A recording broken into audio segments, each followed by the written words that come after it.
নমস্কার বন্ধুরা, সকলকে আমার চ্যানেলে স্বাগত। আজকে অর্থাৎ 7ই জানুয়ারি 2025 বহু প্রতীক্ষিত ডিএ মামলাটি সুপ্রিম কোর্টে ওঠার কথা ছিল। সুপ্রিম কোর্টে মামলাটি উঠল কি উঠল না, কি হলো, বিচারপতিদ্বয় কি বললেন, বা যে সমস্ত অ্যাডভোকেটরা ছিলেন তারা কি সওয়াল জবাব করলেন, সকল কিছু নিয়ে আজকের ভিডিওতে বিস্তারিতভাবে আলোচনা করব। ভিডিওটি ডিএ কেস সংক্রান্ত অত্যন্ত গুরুত্বপূর্ণ, তাই প্রথম থেকে শেষ পর্যন্ত অবশ্যই ধৈর্য সহকারে দেখবেন এবং ভালো লেগে থাকলে অবশ্যই একটি লাইক করবেন এবং সকলের সঙ্গে শেয়ার করবেন। আর সেই সাথে এই চ্যানেলে যদি প্রথমবার হয়ে থাকেন এই রকমের ইনফরমেটিভ ভিডিও আরও দেখার জন্য যারা এখনও পর্যন্ত এই চ্যানেলটিকে সাবস্ক্রাইব করেননি তারা অবশ্যই চ্যানেলটিকে সাবস্ক্রাইব করে নিতে ভুলবেন না। তাহলে চলুন আমরা ডিএ কেসে আজকে হিয়ারিংয়ে কী হলো সেই ব্যাপারে বিস্তারিত জেনে নিই।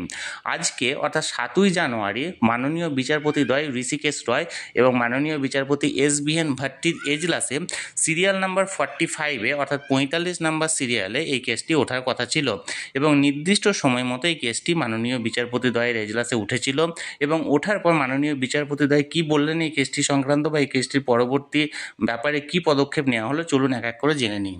ডিএ মামলাটি নির্দিষ্ট সময়ে কোর্টে হিয়ারিংয়ের জন্য উঠলেও সময়ের অভাবে মাননীয় বিচারপতিদ্বয় এই মামলাটি আর শুনতে চাননি এবং এই মামলাটির পরবর্তী সময় আগামী মার্চ মাসে ঠিক করা হয়েছে। যদিও এখনও পর্যন্ত কোনো পার্টিকুলার ডেট দেওয়া হয়নি যে আগামী মার্চ মাসের কোন তারিখ নাগাদ এই মামলাটি পরবর্তী শুনানির জন্য উঠতে চলেছে, তবুও বলা হয়েছে মার্চ মাসের প্রথম থেকে মাঝামাঝির মধ্যে এই মামলাটি পরবর্তী শুনানির জন্য ডেট ঠিক করা হয়েছে।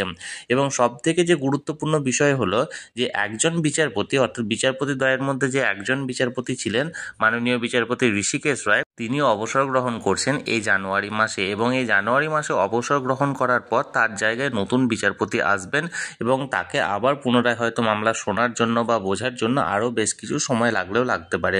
এটি ভবিষ্যতের ব্যাপার। আজকে যে আপডেটটি এসছে সেটা হলো আজকে সময়ের অভাবে হিয়ারিংয়ের জন্য উঠলেও মামলাটি শোনা হয়নি এবং পরবর্তী দিন আবার মার্চ মাসে উঠতে চলেছে।